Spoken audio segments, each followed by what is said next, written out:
Graph में ये क्या बता रहे हैं और कैसे बता रहे हैं, क्यों बता रहे हैं। देखो सबसे पहले तो इन्होंने फूड प्रोडक्ट ली हुई है कहाँ पे, वाई एक्सिस पे, और मैन्युफैक्चरिंग ली हुई है एक्स एक्सिस पे। अब हम इनिशियल से पढ़ते हैं। देखो ये जो ये वाला कर्व जा रहा है ना, ये जो ये वाला पूरा कर्व है, ये कर्व है हमारा इसको क्या कहते हैं, पीपीएफ, प्रोडक्शन पॉसिबिलिटी फ्रंटियर।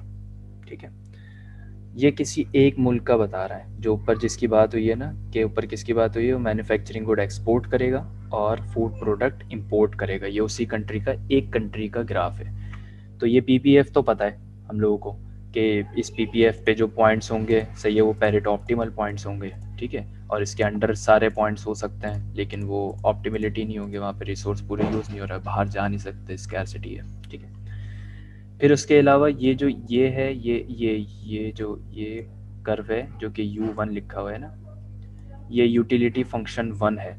ये ये पूरा वो कर्व है, इसको क्या कहेंगे, यूटिलिटी फंक्शन है पूरी इकॉनमी का, किसी एक इंडिविजुअल का नहीं है, पूरी इकॉनमी का। ठीक है, तो इस पे जो भी हम टेंजेंट लगाएंगे तो वो कहलाएगा हमारा, क्या कहलाएगा, कुछ याद है।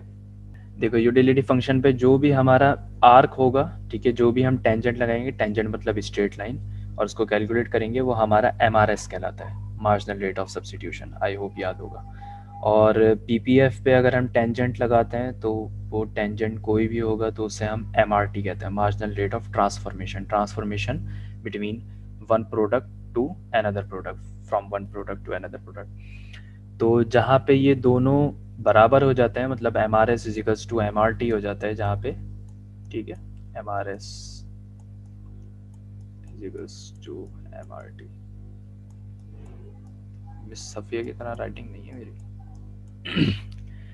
ठीक है, तो ये देखो ये वाला पॉइंट जो है ना, ये वाला पॉइंट, ये वाला पॉइंट है जहाँ पे M R S equals to M R T हो रहा है, क्योंकि ये जो टेंजेंट लगाया हुआ है इन्होंने, ठीक है, इसको आर्क भी कह सकते हैं, तो ये दोनों का बराबर है। तो यहाँ पे M R S equals to M R T हो गई। लेकिन ये है, इसको कहते हैं autarky equilibrium, when there is no international trade.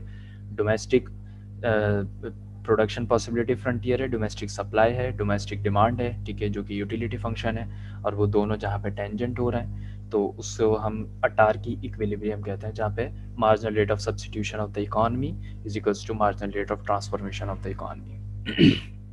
अब क्या होता है कि जब हम इंटरनेशनल ट्रेड की बात करते हैं तो हम ट्रेड पॉसिबिलिटी लाइन बनाते हैं। ट्रेड पॉसिबिलिटी लाइन हम कैसे बनाते हैं, इसके हमारे पास जो कैलकुलेटिव मैकेनिज्म है वो हमारे पास एब्सोल्यूट एडवांटेज है, ठीक है, कंपैरेटिव एडवांटेज है, और हेक्सचेरोलियन थ्योरी है। ठीक है, हमें पता है कि एब्सोल्यूट क्या है, कंपैरेटिव क्या है, हेक्सचेरोलियन क्या है, आई होप कि हमें पता है। तो हम उससे कैलकुलेट करेंगे कि कोई इकॉनमी कौन सी प्रोडक्ट में एब्सोल्यूट एडवांटेज रखती है या कंपैरेटिव एडवांटेज रखती है, या कौन सी अबंडेंट है, ठीक है, या कौन सी इंटेंसिव है। तो अब यहाँ पे देखने से पता चल रहा है, क्योंकि इन्होंने ऊपर बता भी दिया कि ये एक्सपोर्ट करेंगे मैन्युफैक्चरिंग और इंपोर्ट करेंगे फूड प्रोडक्ट। इट मीन्स के अगर ये एक्सपोर्ट कर रहे हैं मैन्युफैक्चरिंग, तो मैन्युफैक्चरिंग कैपिटल इंटेंसिव प्रोडक्ट है, सही है, तो ये मुल्क जो है वो कैपिटल अबंडेंट मुल्क है, ठीक है, और इन्हें कंपैरेटिव एडवांटेज हासिल है मैन्युफैक्चरिंग प्रोडक्ट में, और इन्हें एब्सोल्यूट एडवांटेज भी हासिल है मैन्युफैक्चरिंग प्रोडक्ट में। ठीक है, अच्छा, यहाँ पे कोई दो कंट्रीज का जिक्र नहीं किया हुआ ना, नहीं नहीं जैसे नहीं नहीं, यहाँ पे एक ही पहले हम लोग कंट्री की बात हो इंटरनेशनल रही में है। पढ़ते थे, जापान और यूएसए। बिल्कुल बिल्कुल, लेकिन उसमें भी जो हमने इनिशियल ग्राफ पढ़े थे, सही है, वो हमने एक ही हम्म। कंट्री के पढ़े थे। एक ही कंट्री के हम एक्सपोर्ट इंपोर्ट देख रहे थे ना, इंटरनेशनल प्राइस लाइन लगा के, फिर हम उसको हाँ, बाद में कंपेयर करते थे दूसरी कंट्री से। वो तो इस सही सेमेस्टर है। में हम दो दो कंट्रीज का पढ़ा है, पिछले सेमेस्टर में तो एक एक का ही पढ़ा था। अच्छा, तो उस जो मैंने अभी बताए, जो हमारे पास पॉलिसीज हैं, ठीक है, जो मैकेनिज्म्स हैं, स्ट्रेटजीज हैं, तो उससे हमने टीपीएल निकाल ली, ठीक है, उससे टीपीएल बनेगी। ये टीपीएल लाइन जो है, ये वाली लाइन जो है टीपीएल, जिसका स्लोप ये है, price of word of manufacturing divide by the price of word of food. तो इसका रेशियो जो है वो टीपीएल ने टीपीएल बनाएगा। तो हम ये डिफरेंट चेंज कर करके भी हम ये टीपीएल लाइन ड्रॉ कर सकते हैं, और एब्सोल्यूट और कंपैरेटिव एडवांटेज और एक्चुअल थ्योरी से हमें ये टीपीएल मिल जाएगा। अब ये टीपीएल जब मिल जाएगा हमें, तो इट मीन्स कि हमने क्या करना है कि हमने रिलाई करना है अपने जो फूड प्रोडक्ट हैं उनको हमने कम बनाना है और जो हमारे मैन्युफैक्चरिंग प्रोडक्ट हैं उनको ज़्यादा बनाना है, ठीक है। तो अब क्या होगा कि जब ये ट्रेड पॉसिबिलिटी लाइन अकर होगी तो हमारा यूटिलिटी फंक्शन जो है वो जंप करेगा, सही है। यूटिलिटी फंक्शन क्यों जंप करेगा? क्योंकि इंटरनेशनल मार्केट में फूड की प्राइसेस जो है वो कम है, ऐसा ही है ना। जब तो हम फूड में जो है वो हमारे पास एब्सोल्यूट एडवांटेज नहीं है। हमारे पास फॉर एग्जांपल फूड जो है वो $10 का है, ठीक है, तो इंटरनेशनल मार्केट में वही फूड जो है वो $8 का है। तो जब फूड $8 का है तो इट मीन्स कि उसकी डिमांड बढ़ जाएगी ना। तो उसकी जब डिमांड बढ़ेगी तो क्या होगा, यूटिलिटी फंक्शन जंप करेगा। जबकि जो मैन्युफैक्चरिंग प्रोडक्ट है हमारे पास, वो हमारे पास वर्ल्ड प्राइस से सस्ती है। फॉर एग्जांपल हमारे पास मैन्युफैक्चरिंग प्रोडक्ट जो है वो $8 की है, जबकि इंटरनेशनल मार्केट में वो $10 की है, ठीक है। तो हम ये जो एक्सेसिव होगी इसको हम ट्रेड करेंगे। अच्छा देखो, इनिशियल जो था अटार की इक्विलिब्रियम पे, ये जो हमने ये जो है ना ए हमने देखा था, तो इनिशियल जो है वो ये था ना हमारा पॉइंट, ये दोनों पॉइंट थे इनिशियल। लेकिन जब हमने टीपीएल ड्रॉ किया इस स्लोप की मदद से, ठीक है, या फिर अपनी थ्योरीज की मदद से, तो हम आ गए यूटिलिटी फंक्शन 2 पे। और हम यूटिलिटी फंक्शन 2 पे ही रहना चाहेंगे क्योंकि हम अपनी इकोनॉमी की यूटिलिटी तो इंक्रीज ही करना चाहता है। तो फिर क्या होगा क्योंकि फूड हमें सस्ता मिला, तो अब हमारी जो कंजप्शन है वो यहाँ आ गई इस पॉइंट पे। I can call it point B, इस पॉइंट पे।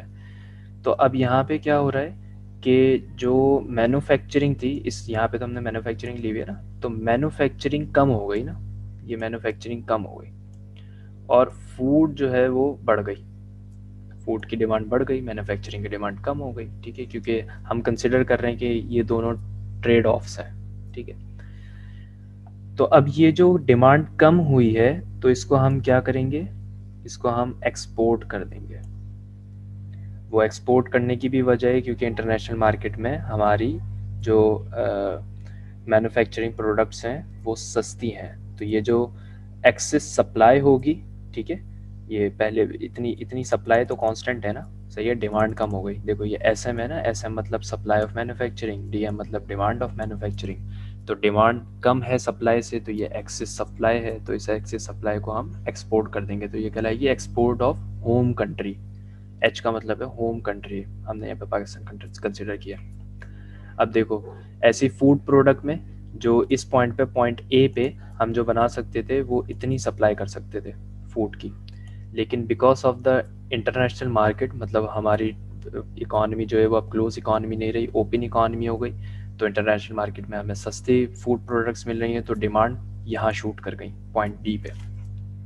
तो अब हम सप्लाई इतनी कर सकते थे जबकि डिमांड यहाँ पे है, तो बाकी जो ये गैप है एक्सेसिव डिमांड का, ठीक है, वो हम थ्रू इंपोर्ट कवर करेंगे।